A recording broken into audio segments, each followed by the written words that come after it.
do we understand from Team Affirmative? Number one, they talk about system reformation.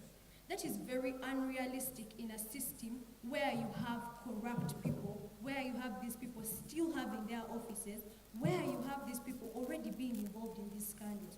Their world is unrealistic because at the end of the day, what do we realize? You're just going to continue giving these people an ample field from where to carry out their activities from. You're going to build your beautiful structure, but with still corrupt people in these systems. Now, another thing we need to understand is why is this resignation at the end of the day adequate in the fight against corruption? Because these people are involved in these scandals.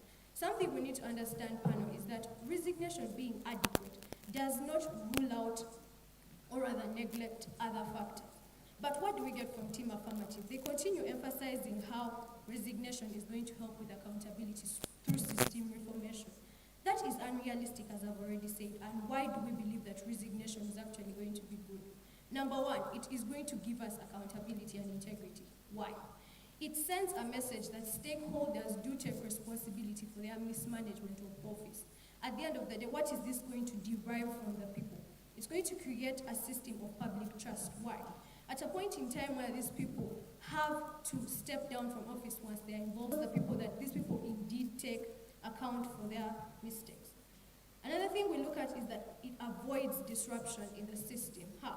It allows smooth transition in office because these people we already know have the capacity to manipulate the criminal investigation department, even the justice system. In that, at the end of the day, the results that you will get will not actually help at the end of the day. It also shows that resignation provides an effective avenue for accountability at the end of the day because it clamps down the power of these people. Another thing we bring to you is the legal precedent. At the end of the day, once these people are put to resignation, they account for their mistakes through legal spectrums. How? When in office, we already know they can sabotage the proceedings of the justice system. But at the end of the day, what do we also realize? That at the end of the day, we're going to have a catalyst for reformation and renewal in the administration, which Team Affirmative is just creating without actually going to the grassroots. At the end of the day, you're going to have a catalyst for broader institutional reform in that these people that are already involved in such scandals are going to be put to account for them, and at the end of the day, you're going to have a deterrence mechanism in the work spectrum. At the end of the day, we believe that indeed resignation is an adequate response. I beg to submit.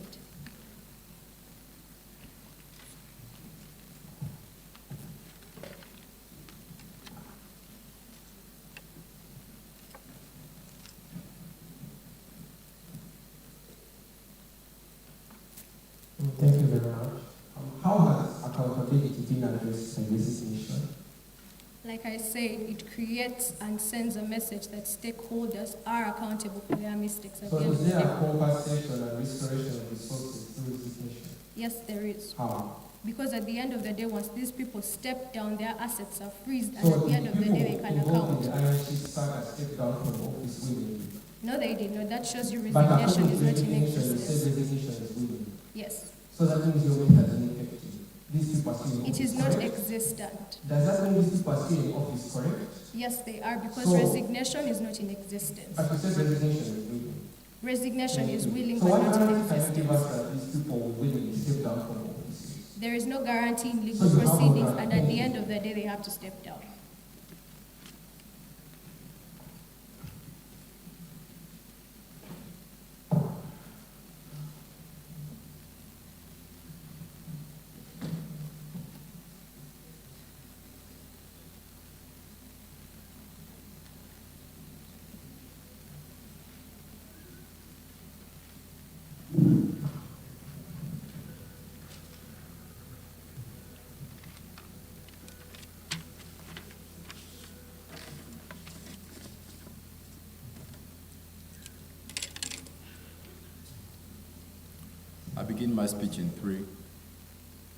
I begin my speech in 3, 2, 1.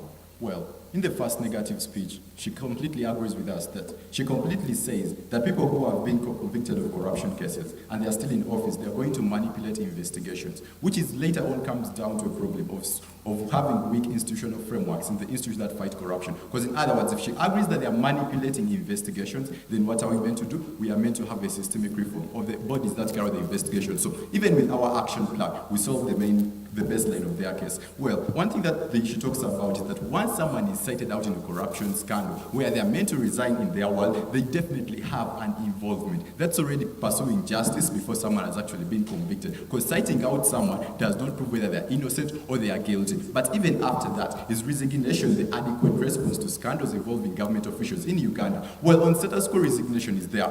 But one thing they talk about is that this one, if with resignation builds public trust, and the people who have been corrupt are no longer in office. But currently, do people have public trust with resignation in place, as they are talking about? Do people have the public trust that they claim is going to be achieved with the resignation in place? And we fail to get a guarantee from them that we've got this resignation by now we have public trust in government fighting against corruption. Now, one thing that they talk about is we're going to have a smooth transition of power. But one thing that they fail to do, resignation is not an adequate response to scandals. Because actually, I've been paid a lot of money to the extent that I can. And all after all, what I have is to resign. I've not brought back the money. If I've stolen materials, I've not brought them back. Just imagine.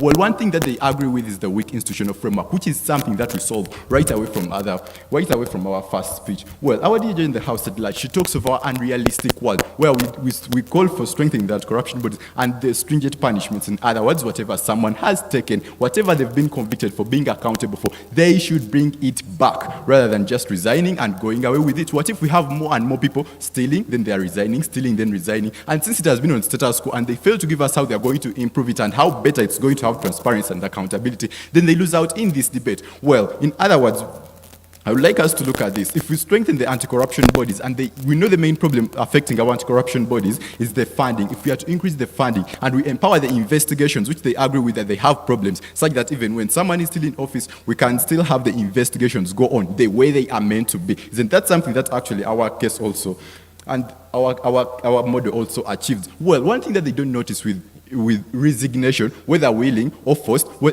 someone can resign willingly, but after being forced by the public, what's happening in public? One thing that they don't see that in the fight against corruption, resignation blindsides the public that justice has been served. In other words, the public may not go on to follow on has what is meant to be what's meant to happen in other policies like the zero tolerance to corruption policy, the Anti-Corruption Act. Has it happened? Because what we see, the person is out of office, we are now free. Even the person who is coming in that same office, you don't know whether they're going to do the same things or not, because there is no guarantee with resignation already in the House at large. In other words, the resignation that you're talking about blindsides the public. It makes them seem like, yes, justice has been served. But in other words, there is no justice that has been served by someone who is just moving out of office. That's why my first speaker talks about resignation just being a superficial solution. In other words, it's just a mere yes, he's out of office, but does not solve the root causes of corruption. And even when they say this does not rule out other accounts of fighting against corruption, they fail to show us how resignation can really be an adequate response to scandals involving the government officials in our country. Well, even after someone being implicated in having done this, whether they've done it or they've not, they still need to be an officer that will carry out the investigations that will strengthen our institutions.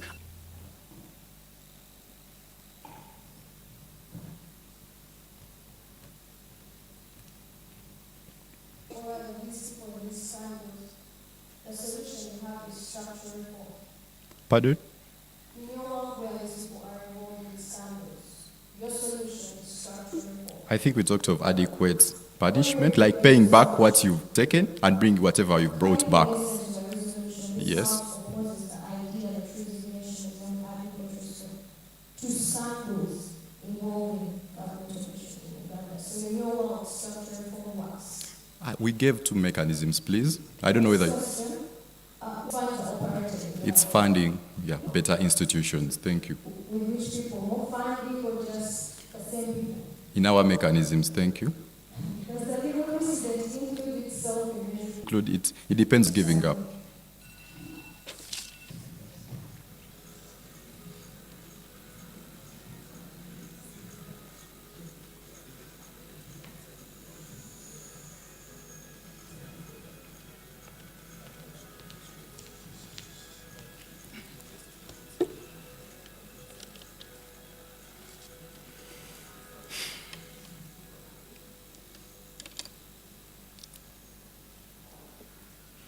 Okay, so my speech begins in 3, 2, 1. This house opposes the idea that resignation is an adequate response to scandals involving government officials. So entirely the resolution means we are responding to something. Once you resign, what happens next is where the debate is. Does resignation have an effect on that? That is what we are debating. But secondly, we need to justify why, but another proposition decides to debate how. Number one, they come and ask a question, what happens after resignation? Because they are telling us that after resignation, then you're obstructing people from justice whatsoever. But understand one thing here, that once these people resign from our first speech, we tell you that there is an existing problem, that is a kind of influence that is put onto this criminal justice system or the criminal investigative department by these people in office. Then why do we call for the effectiveness that is going to breed a system of efficiency? Then why do we think that is important, that is going to raise a kind of ideas that are independent without influence, which is a big problem that is existing in status quo? But secondly, once we take on such a response, or how does that become a response? We think then the people who have resigned actually create an avenue to allow the simultaneous flow of events, i.e. when these people recover assets or when you're found guilty, then actually legal consequences are taken. So that is what the entire world looks like. But then most importantly, they come and ask about the entire idea of compensation. When you resign, that is actually going to give them an avenue to actually take on their roles independently. Why do we think that is important? That is what we mechanize in our first speech. But most importantly, proposition debates a debate of actually looking at legal that there is an existence of weak legal systems. But why is that existing? Because we think there is use of power to sabotage the activities of these particular systems. So we think once there is a scandal, one should resign to allow these systems operate independently. The resignation, whatsoever way it looks like, the debate resignation that is in existence, that is a suspension. People are suspended out of office. They are not resigning. Why is that kind of free will or resigning important? They are asking us whether those people are going to resign today. That is a motion or debate of another day. Today we are assessing whether that resignation is adequate. How they are going to do that is a debate for another day. That is something they do not understand from their world. But then why is that important? We think, number one, we tell you of the idea of responsibility and accountability for actions. We think when a particular individual resigns out of will, that there is a scandal, then people get to understand that, okay, this person is taking responsibility of the actions made. Once you're found guilty, then legal consequences apply. Once you're found innocent, then we think you actually gain public trust and you can regain your office. Why? Because you resigned willingly and people saw that idea of accountability and transparency in you. So we think the entire idea of compensation whatsoever recovering of assets then does not stand.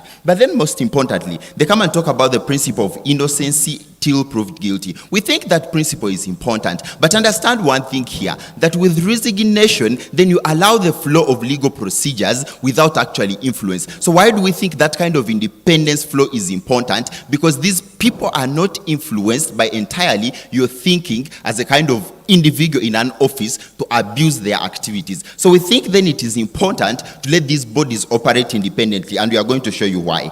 Then they come and talk about the idea of reforming structures or system. They do not tell us how they are going to do that. In a world where they decide to debate a policy motion, they do not tell us how they are going to do that. But they needed to give us justification why then that is not right. But they tell us of the weak legal system and then the systematic reforms whatsoever. But we tell you that that entirely depends on the individuals in office, because why? They use their offices to abuse power and sabotage the activities of other entities, which we think is something we need to address and can be best addressed with resignation. Point to note that being an adequate response does not mean it is the only response. That is something they entirely neglect. They can have other responses, but is this adequate? And why? We give you the concerns of accountability. We give you the concerns of public trust.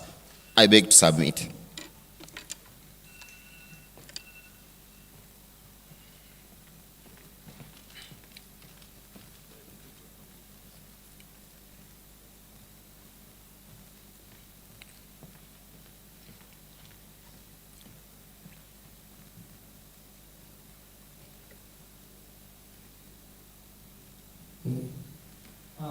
Is resignation a mechanism to counteract corruption? Pardon? Is resignation a mechanism to counteract corruption? It is a mechanism to respond to scandals involving government You talked officials about that corrupt officials are able to manipulate investigations, right? using their offices and power. But don't you think they can also manipulate investigations when they are out of office? You do not have power to do that. That is not justified. Don't you think that we have weak legal systems? The reason they exist is because these people are manipulating them during procedures. So don't you see that even after when they get out of office, they can manipulate? The problem existing is their manipulation. The problem existing is their manipulation. Once they are out of office, that problem is addressed. Corrupt officials an added advantage to manipulate systems. You cannot manipulate a system without access to the system. Okay, you talked about you talked about is the public trust there when actually resignation is in place? With resignation, it shows a sense of responsibility and accountability. Therefore, it breeds public trust. Mechanism to blind justice by government. You cannot blind justice once you resign because investigations are conducted independently.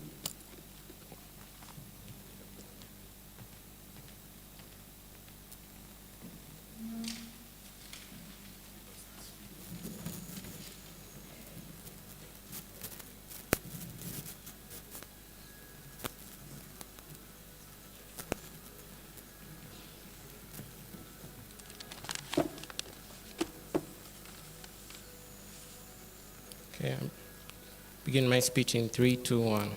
Panel. This House opposes the idea that resignation is an adequate response to scandals. Now, what was supposed to transpire in this debate? Team Affirmative had the objective to show us the failure of recognition to handle corruption scandals by providing the ineffectiveness of resignation and providing alternatives to show more effective methods to solve the root cause of corruption. Now, Team Negative came and failed to give us a guarantee of their effectiveness of their side of the house, which initially fails the entire burden from their first speech. Now, Team Affirmative came and isolated the problem that it is the weak legal framework of these institutions that are meant to carry out these scandal investigations, and which Team Negative agreed with Team Affirmative on the point that powerful people can corrupt, that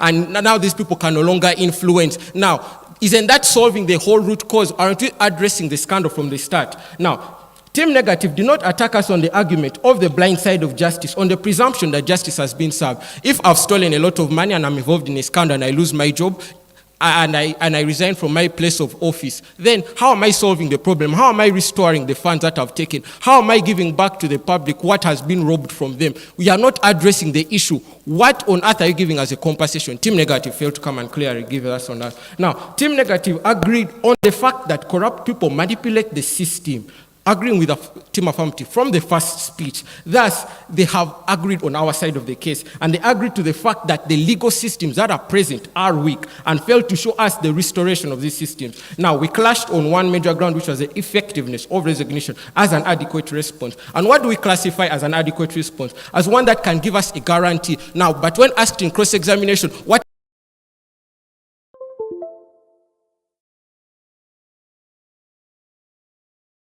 they countered us only on one argument, which was strengthening institution, but did not counter the fact of recompensation of government resources. And if recognition was already in place, just as the second speaker had said, and yet people are still able to manipulate the system, then what is the use of opting for resignation? Now, we talked about the presumption of innocence and due process, whereby upholding presumption of innocence until proven guilty is a fundamental principle of justice. Now we're going back to the principle. Now, resignation solely based on allegations contradicts with this principle, because we're looking at the fact of accountability, and which these people are not providing, because these things are now, resignation will now just be based on impulse of these people. Okay, I've stolen, let me leave office. But you are not solving the grassroots, you are not providing justice for this system. So now, Team Affirmative came and presented on 3 major grounds, which was the accountability and legal processes. Now, resignation does not necessarily address the accountability or legal consequences of corrupt action. So if I'm not solving that, then what's the whole point? Legal proceedings should take place in order to ensure justice, but you're skipping that whole process and you're just opting to leave office, which is not solving the issue. Now, Team Affirmative came and argued out on the point of systemic reforms, whereby resignation might be seen as a superficial solution, and the House would advocate for a more profound systemic reforms to prevent future occurrences. They failed to give us a guarantee how it's going to solve the future occurrences. So now, even on that side, they agree with us from the very beginning. Now, for us, Team Affirmative came and presented addressing the root causes of this corruption. But recognition might be seen as addressing the symptoms, but does not address the root cause of corruption. The House would advocate for a better method that would advocate for addressing the systemic issues, strengthening these weak systems so that they are more effective, so that corruption does not take place from the start. So now if we solve it even from the grassroots, now why would we start cutting the tree from the top where we've already done it from the bottom? That is why we opt for systemic reforms. Now, they came and talked about on the ground that resignation is someone willing to step down. Now, if I'm corrupt, what guarantee can you give us that I'm going to willingly step down from office? With that, I believe Team Affirmative has a higher stand in this debate. Thank you.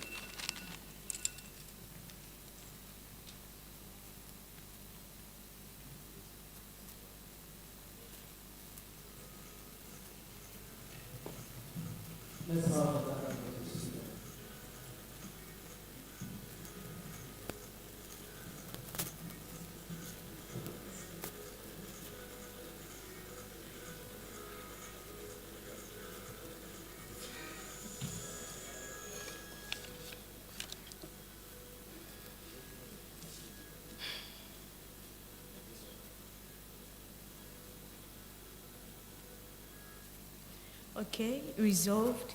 This House opposes the idea that resignation is an adequate response to scandals involving government officials. Now, we are looking at scandals involving government officials in this debate.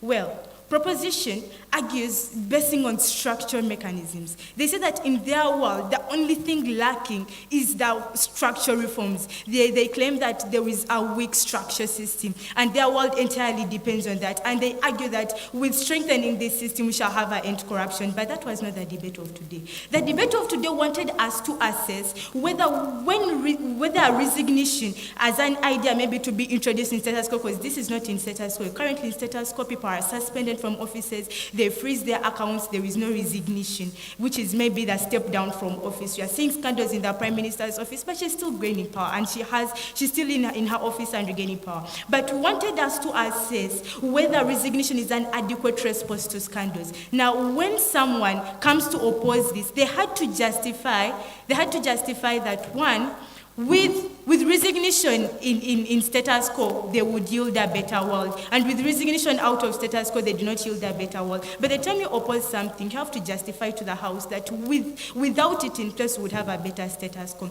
They come and justify, they tell us the mechanisms and the systems, but Prop argues one thing here. Prop sends the House to understand that, one, the problem we have is that the justice system does what the law says. But when it comes to investigation, we are having people manipulate power. And if that is the problem in status quo, we are seeing cases being reported, but what happens on ground during investigations? The problem is people are using their power to manipulate these offices. How then do we look at this problem? Because the resolution looks at how do we respond to these scandals? Do we let these people still be in power? You see, understand how even the systems that they're actually prioritizing are actually dependent on what OP says. Because we have seen systems being reformed. We saw the leadership code tribunal actually being reformed, 23, where we saw people now are giving their audits to the IGG. Reforms are taking in place to strategize our system, but what is happening on ground? What is happening on ground is even after these reforms are in place, but the people have the power to manipulate these systems, it becomes an entire wastage. Why? Because they're case is actually dependent on what opposition suggests. That at the point in time where someone who has power is in a corruption scandal, we need resignation. Why is that important? It is important because we need investigations. How are investigations important when fighting corruption? Understand how courts and justice systems work on one, investigations, two, what the law acts. So in such a way, for us to get justice and public trust, for us to get accountability, we need investigations. Understand how this debate required the affirmative team to show us that without resignation, they would actually yield a better world. But what we show you is the world currently where people are being, their accounts are frozen and their assets are frozen.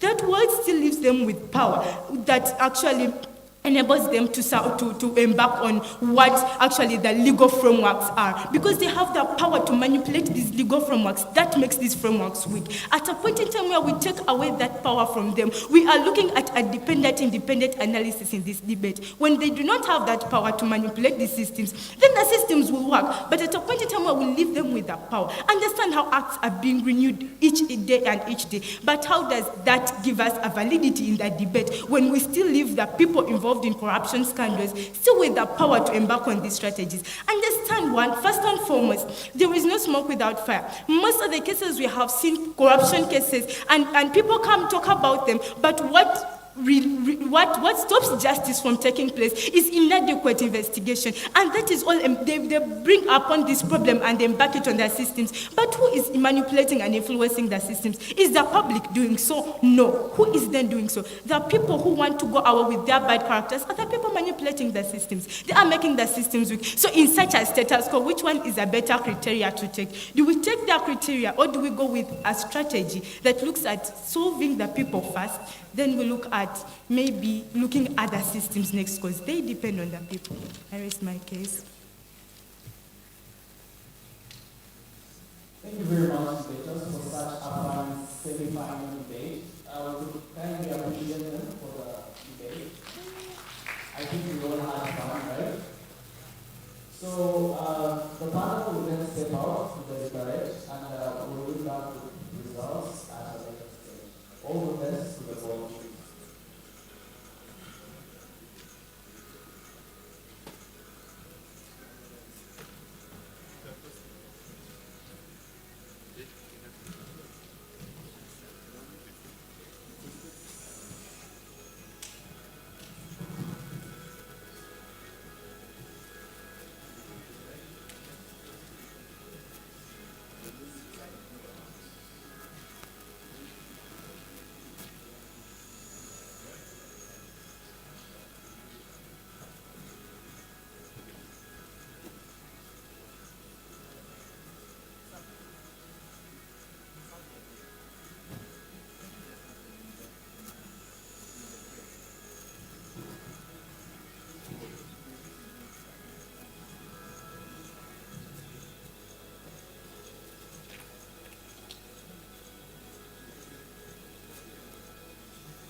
I don't know if I'm right. Is it good morning or good afternoon?